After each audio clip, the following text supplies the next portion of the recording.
Hey everyone, today I want to share a case study relating to the option rental income system. So those of you who have followed me know that I like to talk about a poor man covered call based system of investing, which I've dubbed ORIS, which is short for the option rental income system. Now, for those of you who aren't familiar, you can watch a few of my past videos, but I did a case study in July on IMAX stock. And I want to do a second case study. This is supposed to be for the month of August, even though we're a couple days into September. Finally getting around to putting together this video. And somebody asked me to do a case study on a stock that was quite volatile, that had dropped quite a bit after I first invested, just so that they could see how this system works, even with stocks that might drop quite significantly. So before I get into the spreadsheet on the screen, which I created to kind of walk through the trades and the profit loss and how it all works, let me show you really quick the chart of Unity. So I'm going to talk about Unity for this month's case study. For those of you who are not familiar with Unity, it is a software company. They develop tools primarily for game developers.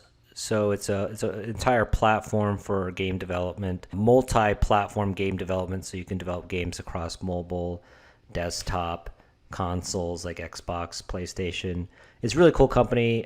If you haven't heard of it, look into it, but they've got like an insane amount of share in the mobile game market, and they run ads. They get a cut of like the ads that are run on those games, but they're venturing out and doing other things with their real-time 3D technology, like movies, architecture, engineering, different use cases for their software. So anyway, here's the chart going back to about March.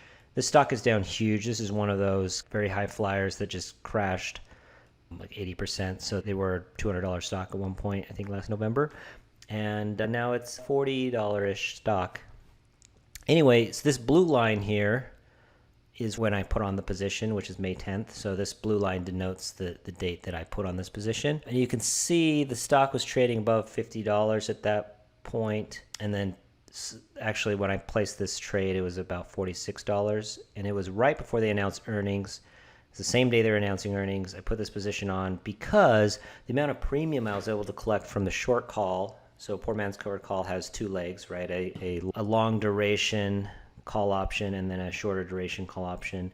So you sell the shorter duration call option. So that one I was able to collect quite a bit of premium. So I had some downside protection, and as we'll get into, I had a hedge on as well. So even though it crashed into like I think it actually went down to even $29 a share from 46, I didn't get killed on it because of my short call and the hedge.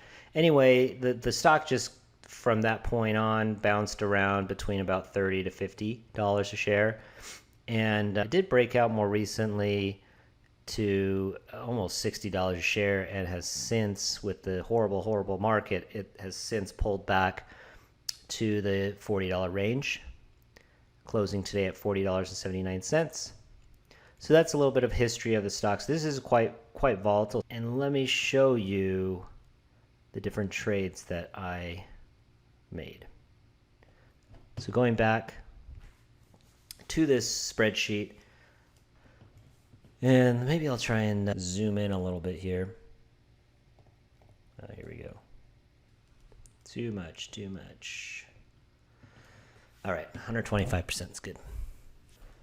So up here, I've got some general information about the stock. I do own 14 shares. I'll explain why in a minute when we go through some of these trades down here. I've had this position on for 115 days. Like I said, I started this on May 10th. And I guess I'll tell you the end of the story before we go through the story, but it is that so far it's been profitable. I've generated a 24% return over the 115 days on the $1,900 that I initially invested, which comes out to an annualized return of about 78%. So not too bad, right? I'll take a 77% annualized return any day. So before I get into this, let me walk through some of the trades here. or I'll give you a brief synopsis of the different trades that I placed. And I'm going to lump these together. I'm going to highlight different days. So May 10th, I made these 4 trades. Okay. Now, actually, in reality, I placed some of these at the same time. So like the top 2 here are the poor man covered call spread. So that's a diagonal spread. So I simultaneously bought the Leaps call. This expires in July 2023. And I sold a 30 DTE at the money call, 45, approximately at the money call, 45 strike, when the stock was trading at 46, right? And so you can see how much I paid and how much I collected for the short call. And I broke it out to broke it down to intrinsic value and extrinsic value for each piece. Okay, and that's important to understand. It's key to understanding the option rental income system. So the reason I call it that is because I like to compare this to short-term rental businesses like Airbnb and Turo. So what we're doing is we're buying an asset that lasts for a while, and then we're generating rents off of it. In this case, with a Leaps call option, we are generating rent by selling temporarily our upside on that call, right? Similar to a covered call. If you did a covered call, meaning you just bought shares instead of a Leaps call as your asset, then it works the same way. You're just renting the upside on those shares out for 30 days, let's say, to somebody else. Somebody gets to take advantage of that, but you collect a fee for that privilege, right? So over here, this is probably the one of the more important columns, is the rent that I collect or spend on each of these transactions, okay? And so for that short call, I collected $489 of rent. And where did that number come from? Well, that is the amount of extrinsic or time value that this 45 strike option had when I sold it. Now, I sold it for more than that. I sold it for $595, but it was slightly in the money by about $1.06. So $106 of this value is intrinsic. That means it's in the money on a call. And $489 of the value is extrinsic or time value, which is the portion that's not intrinsic, okay? And so the time value portion, that will, no matter what, as long as time does not stop on planet Earth, that will decay slowly. I mean, not that slow, but it will decay over the 30 days to 0. Okay, so your time value is going to for sure decay. So you always collect that time value. Okay, but that's not to say you'll always be profitable, because as the stock moves down, for example, your long leg of this trade, the Leaps call here, will decrease in value, offsetting what you are gaining from time decay on the short call, okay? But you at least have that going in your favor, right? So as long as the Leaps call does not go down more than this $489 of decay that you can expect, then it would actually turn out to be profitable. So that's a bit more an explanation than maybe you're looking for, but I just wanted to be clear because it is a little bit tricky to understand when you haven't been doing this for a long time. Now, on that same day, I also bought 10 shares, so that's this third line here, 10 shares. And I also put on a spread. So I bought a put spread. I bought the 40 put and I sold the 35 put. So $5 wide spread cost me $159. So you can see I have a negative number in this rents collected spent column, because I spent, of that $489 that I collected, I spent $159 of it on a hedge. Okay, just like if you had a Airbnb home and that you're renting out, I guarantee you're paying some of the rents you collect. You're using some of the rents for insurance, right? Nobody in their right mind is going to have a house and not have insurance on it. Or a Turo vehicle, you're going to have some of your rent go toward insurance. Okay, so that's what I do oftentimes, just to bring my break-even point down even further, especially now. It's an uncertain time in the market. There's a lot of fear out there. So that's what I did this first initial trade, or day, I guess. There's multiple trades in that day.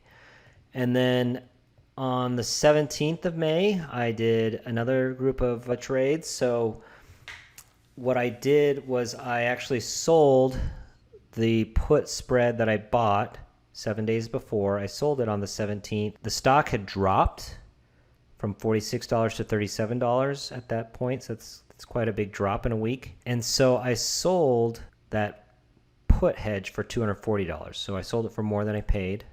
And then I also bought a new hedge. This time I didn't do a put spread. I did a put condor. So I bought a 37 put, sold a 32 put, sold a 30 put, and bought the 26 put. Okay. Spent $70 for that. So I have to spend some of my rent for that. I bought back this call, this 45 strike call that I initially sold. I sold it for $5.95. I bought it back for $35. Okay. And I sold a new call that expired June 24th. So it was a little more than a month, but I sold the 41 strike. So I dropped my strike from 45 to 41. Okay. And I collected $297 when I sold that. And that was all out of the money. So all of this $297 is extrinsic or time value. Okay. So, and what do I do with time value? I always collect that, right? And now this is this little purchase of shares. I don't even remember why I bought 2 shares, probably to up my delta a little bit on this overall position in case the stock skyrockets. I had a little bit more delta. Then on the 13th of June, I just rolled again that short call. Remember, I'm owning the leaps call this whole time. Okay, so I'm just rolling the short leg each month. So 13th of June, I rolled again out to the July 22nd call, same strike at 41, collected $211 of rent, bought back the other one for 66. Okay, same thing about a month later on July 15th. I'm rolling that July call to the August 12th call. This time I increased my strike to 42. And even though I increased my strike, I was kind of slowly walking it back up toward the original 45 strike. I collected $135, bought the other one back for 10. Okay. And then the stock actually went on a big run. So by August 9th, the stock was back at $50 a share. And I bought back the 42 August call, and I sold a September 42 call. Okay. And these were quite a bit in the money. So you can even do this on in the money options. You can sell an in the money option despite, some people say you can't sell an in the money option, but no, you can, because there's actually still an element of time value on in the money options. The deeper you go, it gets less and less, but there still is that time value there. So for example, when I bought back the August call, I bought it back for $850. Of that $850, only $50 was time value. Okay. And then when I sold the September one, I collected $1,032, and $232 was time value. And I did not put the time value here because I don't include it in this column of rent collected until I actually close the position. So it's still open. It expires next week. So just in a few days, I will be rolling it again. And you'll see me put in a number here of the rent that I collect. It'll automatically show. Just trust me. This all works. The math works out. So here I'm showing the rents, the total rents that I collected, which is just adding up this column here. Okay. So I've collected locked in, right? Because I'm only counting closed positions, $982 of time value.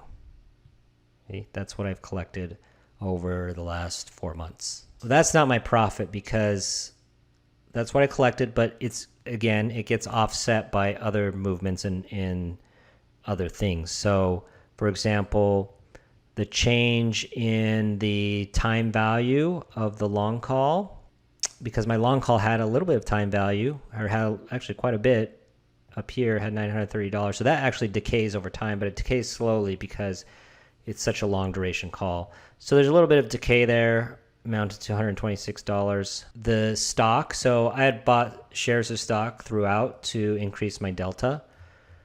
And so I have 14 shares now, and I'm at a slight loss. So you can see here, my stock's worth $571. It's $87 below what I paid for it. So I got to factor in that loss on the stock. And then I've got to factor in the change in the current short call. So this call here that I sold, the September call, you remember when I sold it, there was $232 of time value.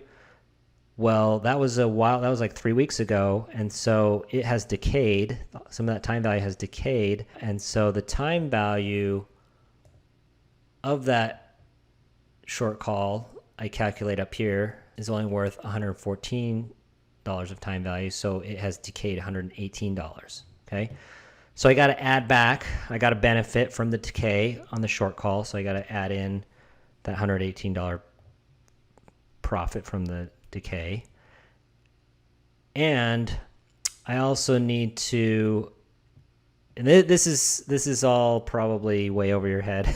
So feel free to like rewind it or fast forward it if you don't want to listen to this, because it is very complicated and it's not something that you can get super easily from one YouTube video, which maybe I should plug. I got a Discord group if you're interested in joining, where I do some group coaching to teach people how to run these ORIS trades. It's kind of a good side hustle, a good source of income. So if you're interested in that, I'll put a link in the description and you can join the Discord. Anyway, so you do have to make an adjustment if you dropped your original strike price. So remember, I started at a 45 strike. At the time, that was approximately at the money. But the stock went down so much, I ended up dropping my strike price so that I could collect more premium. And so now it's at 42. So the difference between 45 and 42 is that $3. And so that's why I have a negative $300, because I've kind of locked in a $300 automatic loss by dropping my short strike price. And then you also need to factor in the loss on the long call, the leaps call, because we only were hedged by a short call to the strike price. Right now it's about $1.21, right? Current price is $1.21 below this $42 strike. So you got to factor in that loss. And you arrive at this profit of $465. So that's one way of calculating profit loss on this. Once you understand each of these pieces clearly, then you can see how different pieces of the puzzle affect your overall P&L, okay? Another way to calculate it, and arguably an easier way to think about this, is what I've done up here. So this is the same answer, but a different way of getting at this answer. Maybe this will be more intuitive to you. But essentially 1 plus 2 plus 3 plus 4. So 1 here, you take the current value of the long call, add it to current value of any stock that I hold, $571 worth. Add it to the value of the short call, which is a negative number because you're short. So it's essentially subtracting out $114. And then you got to add your net cash flow, which is negative, because I had a huge outlay up at the front when you buy that leaps call. So this number is just the sum of this column.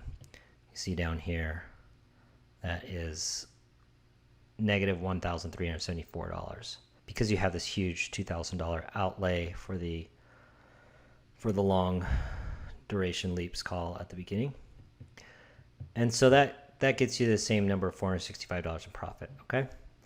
And I did break it out here by kind of month, how much rent I was collecting per month. So you can just see as a percentage of the original capital invested. May was awesome because I had such a huge premium from this initial sale right before earnings and is right at the money. These other ones weren't right at the money. Sometimes they were slightly out of the money. Sometimes they were deep in the money. And so you collect less premium when you're in the money or out of the money. When you sell an at the money call, that's where you collect the most time value, the most rent. But still decent amount of rent collected compared to the capital at risk, right? So total rent I've collected is more than what's showing here because this number includes this $232 of rent I collected. Just I haven't counted as earned yet because I have not closed that particular leg. Okay. So I hope this at least makes some sense to you. Feel free to ask me questions in the comments below. If you're interested in watching more videos like this, then hit the subscribe button, hit the like button. That really helps me out. And again, if you want to join the Discord group, I've got some information here. You can go to syntheticyields.com. You can join for free if you want, and you can ask me questions in the Discord. All right, thanks everyone. Have a lovely weekend.